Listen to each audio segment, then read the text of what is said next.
जवाद भाई 20 लाख की इन्वेस्टमेंट रखी है, कहाँ इन्वेस्ट करूं? देखिए ये सवाल तो बहुत आते हैं हमारे पास। यकीनन आप में से भी कितने लोगों का ये सवाल होता ही होगा। तो welcome to ZMJ marketing channel. दोस्तों आज की वीडियो का टॉपिक ही यही रखा है कि हमारे पास जो क्यूरीज आती रहती हैं कि भाई हमारे पास मिसाल के तौर पे 20 लाख की इन्वेस्टमेंट रखी है, मानी भाई कहाँ इन्वेस्ट किया जाए, कैसे इसको काम किया जाए। ये शॉर्ट इन्वेस्टमेंट है कारोबार के तौर पे। तो आज चूँकि जवाद भाई काफ़ी माशाल्लाह एक्सपीरियंस रखते हैं, मुझसे तो होता ही रहता है हालांकि मेरे पास एक्सपीरियंस, लेकिन हमने ये सोचा कि क्यों ना इसको हम वीडियो में ला के आप लोगों के साथ इस चीज़ को जो है ना शुरू किया जाए। तो जवाद भाई क्या कहते हैं इस बारे में? देखिए 20 लाख रुपए की मानी इन्वेस्टमेंट आपके पास रखी हुई है और आपने कहीं इन्वेस्ट करना है और कोई बिजनेस स्टार्ट करना है ना, तो 20 लाख रुपए की जो अमाउंट है ना वो बहुत नॉमिनल है आज के दौर में अगर हम देखें इसको। लेकिन फिर भी इसके बावजूद आपके पास बहुत सारी अपॉर्चुनिटीज़ हैं जहाँ पे आप इन्वेस्ट कर सकते हैं ये पैसा। देखें अगर मैं स्टार्ट लूँ कि आपके ही काम से, कि आपके काम में बहुत बेहतर, वैसे तो आप इलेबरेट कर सकेंगे कि 20 लाख रुपए की इन्वेस्टमेंट में क्या हो सकता है, लेकिन क्योंकि आपका काम भी ऐसा काम है कि बहुत ज़बरदस्त चलता हुआ काम है, बट इट्स अप टू के भाई आप लोग जो है वो शौक क्या रखते हैं, इंटरेस्ट क्या है।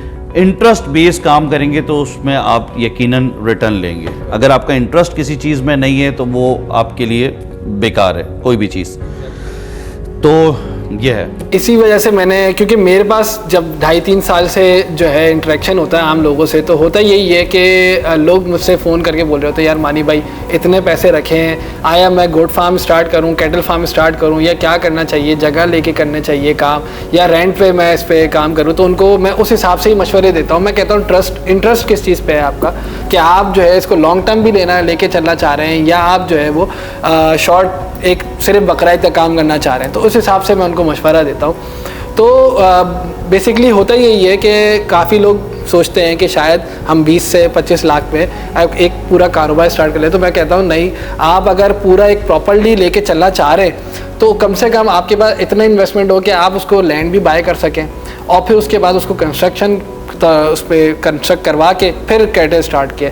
तो आपके पास अगर जैसे अगर मैं आपसे अगर फील्ड में है प्रॉपर्टी के हवाले से बात करूं, तो अगर मिसाल के तौर पे अगर कोई कहता है मेरे पास जवाद भाई 50 लाख की इन्वेस्टमेंट रखी है, मैं कहाँ उसको जो है वो, और मैं उसमें कुछ करना नहीं चाहता, मैं सिर्फ लगाना चाह रहा हूँ, मैं कुछ करूँगा नहीं, तो क्या आप उसको मशवरा दें? देखिए अगर आपके पास 50 लाख रुपए की कैश इन्वेस्टमेंट पड़ी है तो फिर तो बेस्ट ये है कि आप कोई अगर आपके पास घर है, छत है और आप सुकून से वहाँ रह रहे हैं, आपने सिर्फ जो है वो अपनी एक मंथली इनकम का एक वो क्रिएट करना है, अपॉर्चुनिटी क्रिएट करनी है, तो बेस्ट ये है कि आप जो है वो कोई दुकान ले लें, कोई फ्लैट ले लें और उसको रेंट आउट कर दें। तो ये है कि आपके पास मंथली आपकी इनकम भी जनरेट होना शुरू हो जाएगी और आपकी जो प्रॉपर्टी की वैल्यू है वो भी ऊपर जाना शुरू हो जाएगी।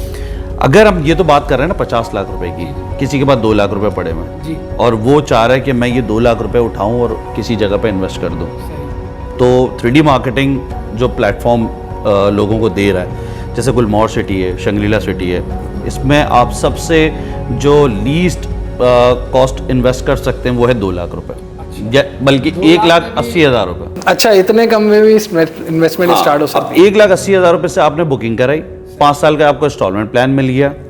लोग हमारे यहाँ क्या है कि अक्सर ना कमेटीज डाल रहे होते हैं, जी जी, ठीक है, वो क्या करते हैं कि वो 10,000 रुपये मंथली पे कमेटी डालते हैं, लेकिन कमेटी डालने के बाद आपको 5 साल के बाद वही मिलता है जो आपने भरा होता है। लेकिन क्योंकि अगर आप प्रॉपर्टी में इन्वेस्ट कर रहे हैं, चाहे वो हमारी प्रॉपर्टीज़ हो, गुलमोहर सिटी हो, शंग्रीला सिटी हो, या इस जैसी कोई भी प्रॉपर्टी आप चूज़ करें, आप वेरीफाई करें, उसके बाद जाके आप उसको इन्वेस्ट करें। उसमें यह है कि आपने 2 लाख रुपए से बुकिंग कराई, 10,000 रुपये मंथली आपने पे करना शुरू किया, 2 लाख रुपए आपने ऑन पोजीशन दे दिया, तो क्या हुआ कि आपने दिए थे 10 लाख रुपए, 5 साल के बाद वो 10 लाख नहीं रहेंगे, वो 35, 40, 50 लाख रुपए पे पहुंच जाएगा।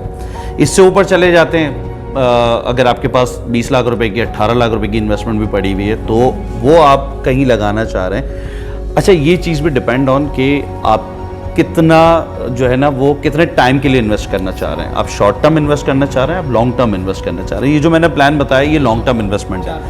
अगर आप शॉर्ट टर्म इन्वेस्टमेंट करते हैं तो फिर उसमें यह है कि आप जैसे मिसाल के तौर पे बैरिया की बहुत सारी इन्वेंट्रीज हैं, जिसके अंदर अब बैरिया वैसे तो अब लोगों की दस्तरस से बाहर चला गया। ये बैरिया के अलावा भी बहुत सारे जगहें हैं जो कि अब दस्तरस से बाहर चली गई हैं। ज़्यादातर बिल्डर प्रोजेक्ट्स हैं जिनके अंदर आप इतनी अमाउंट इनिशियली इन्वेस्ट कर सकते हैं और फिर आप ये कि मंथली उसमें जोड़ लें और फिर उसके बाद ये कि 6 महीने साल के बाद आप उसका रिटर्न ले सकते हैं।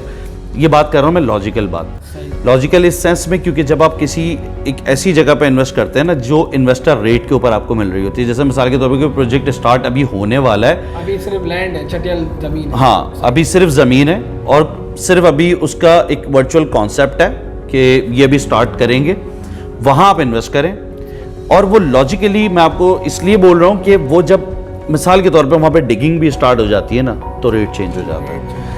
लेट्स सपोज कि आपने 27,000 28,000 रुपये पर स्क्वायर फीट के ऊपर, ज़्यादातर जो बिल्डर प्रोजेक्ट्स होते हैं वो इसी पर स्क्वायर फीट के ऊपर ही आपको मिल रहे होते हैं। उसमें अगर आपने मिसाल के तौर पे 27,000 28,000 रुपये पर स्क्वायर फीट लिया था, डिगिंग स्टार्ट हुई, बिल्डर ने रेट कर दिया 32,000 रुपये का। अब बिल्डर बेच रहा है उस चीज़ को 32,000 रुपये की जो बिल्डर ने आपको दी थी 27,000 रुपये की, तो कम से कम आप 30,000 रुपये पे तो आगे खड़े हो गए। तो ये है शॉर्ट टर्म इन्वेस्टमेंट, आप जब चाहें फिर उसको रिटर्न निकाल सकते हैं। बट इंपॉर्टेंट क्या है प्रॉपर्टी के अंदर कि आप देखें किन लोगों से मिल रहे हैं, किससे ज़मीन आप ले रहे हैं, आया कि वो ज़मीन वाकई इस काबिल है कि जिसमें आप इन्वेस्ट कर रहे हैं कि आपकी इन्वेस्टमेंट डूबेगी तो नहीं। बट हमारे पास बहुत सारे इन्वेस्टमेंट के आइडियाज़ हैं, बट वो डिपेंड करता है कि लोग हमारा कितना इंटरेस्ट ले रहे हैं। ये तो जवाद भाई वो उन लोगों के लिए मिसाल थी कि जो खुद इस फील्ड में यानी कारोबार में कुछ करना नहीं चाह रहे, वो चाह रहे कि इन्वेस्ट कर दें और जो है वो बैठ के खाएं एक तरीके से। लेकिन उनके लिए मिसाल आप क्या देंगे जो चाहते हैं कि हम खुद भी इसको एक काम में लगाएं, हम मंथली बेस पे इसको, जैसे आपने एक मिसाल तो वो दी जो दुकान वाली, लेकिन अगर कोई कारोबार दूसरा कोई चाहता हो कि भाई जैसे मैं अपनी फील्ड के हिसाब से बताना चाहूँ कि भाई जैसे गोट फार्म कैटल फार्म में जब किसी को मशवरा देता हूँ तो उसमें यही होता है, हम यही कहते हैं उसमें मल्टीपल चीज़ें हैं, या तो आप साल भर जानवरों को तैयार करें फिर बकरा ईद पे जाके सेल करें, या फिर आप मंथली बेस पे ही निकालते रहें जानवरों को, या फिर ये होता है कि एक और फील्ड है जैसे आजकल स्लॉटर का कारोबार भी काफ़ी चल रहा है, तो उसको भी हम कहते हैं कि भाई आप स्लॉटरिंग वाले जो कंपनीज़ होती हैं, बड़ी बड़ी कंपनीज़ होती हैं, तो वो आप उधर भी दे सकते हैं। स्लॉटर का पीछे से जानवर लाए आपने, 1 महीने में उसको आपने वहाँ पे स्लॉटर हाउस भिजवा दिया। तो ये मल्टीपल मैं देता रहता हूँ कि तकरीबन ये भी 15 से 20 लाख की कम से कम, अगर आपके पास जगह है तो कम से कम 15 से 20 लाख की इन्वेस्टमेंट से आप ये स्टार्ट कर सकते हैं। फिर वही बात है, डेयरी के अंदर कम से कम कहते हैं 1 करोड़ की इन्वेस्टमेंट जो है ना आपको चाहिए होती है कि आपने जानवर ख़रीदने हैं, उसके बाद सारी चीज़ें। तो आप क्या मशवरा देते हैं अगर कोई कहता है कि कारोबार खुद मैं करूँ? देखिए फिर वही बात आ जाती है ना कि इंटरेस्ट आपका किस में है। अगर आपका किसी भी चीज़ में इंटरेस्ट है तो कोई भी काम आप कर सकते हैं और उसमें कामयाबी अल्लाह ताला देंगे। इंसान के हाथ में दी अल्लाह ने कोशिश, और सिर्फ इंसान कोशिश ही कर सकता है, कोशिश के बाद रिजल्ट्स अल्लाह के हाथ में। बट अगर ऐसा है कि आपको किसी चीज़ का पता कोई नहीं है, नो हाउ आपको किसी बिज़नेस की नहीं है और उस बिज़नेस में आप चाह रहे हैं कि आप इन्वेस्ट करें, तो आप ऐसे लोग ढूंढते हैं जिनके साथ आप मिल जाते हैं। मिसाल मैं ऐसे दूं कि आपकी फील्ड में भी बहुत सारे ऐसे लोग हैं जो कि चाहते हैं काम करना लेकिन उनके पास इन्वेस्टमेंट नहीं है, तो आप उनको अपना पार्टनर बना लें, शेयरिंग पार्टनर बना लें, तो बरकत भी होगी और आपको जो है ना वो इसका उसमें जो समझ रखते हो उन लोगों को लेकिन क्योंकि ज़रूरी यही है ना कि अगर एक चीज़ की समझ आपको नहीं है तो कम से कम कोई एक समझदार तो आपके साथ होना चाहिए ना, इम्पॉर्टेंट ही है। तो आज की वीडियो को यहाँ ही तक रखते हैं। इसको शॉर्ट इसलिए रखा है कि हम भी ये चाहते हैं कि ऐसी वीडियोस हम आया मज़ीद बनाएं या नहीं बनाएं, और आप लोगों के अगर सवालात आएंगे और आप लोग के एक ये वोटिंग आएगी कि हाँ भाई ऐसी वीडियोस और होनी चाहिए और क्या टॉपिक्स होने चाहिए, यानी इसी के रिलेट के हम इन्वेस्टमेंट के हवाले से थोड़ा शेकी हैं कि कहाँ इन्वेस्ट किया जाए और क्या कारोबार शुरू किया जाए। तो अगर आप लोग इस चीज़ के वोट करेंगे हाँ भाई होनी चाहिए, तो इंशाल्लाह इसका नेक्स्ट पार्ट बनाएंगे। बाकी अगर वीडियो पसंद आई है तो कमेंट में ज़रूर बताइएगा, लाइक ज़रूर कीजिएगा, और अगर ZMJ मार्केटिंग चैनल आपने अभी तक सब्सक्राइब नहीं किया हुआ तो सब्सक्राइब कर लें। इंशाल्लाह कोशिश है कि अच्छी से अच्छी आप लोगों के साथ वीडियोज़ लाते रहें। इंशाल्लाह दुआ में याद रखिएगा। अस्सलाम वालेकुम।